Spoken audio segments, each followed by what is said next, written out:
Okay, we're going to find extensor carpi ulnaris. So we have the wrist here, and we're looking at the dorsum of the wrist. So we can see here all the extensor compartments run here, but the extensor carpi ulnaris is in more at the ulnar aspect of the wrist.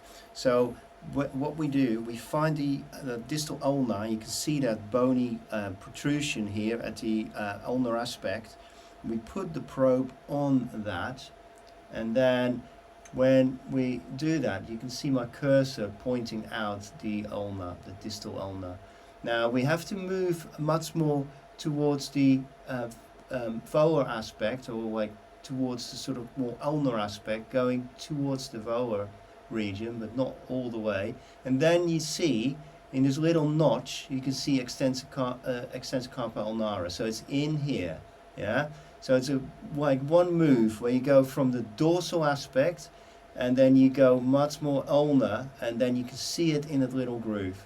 And that's how you find that.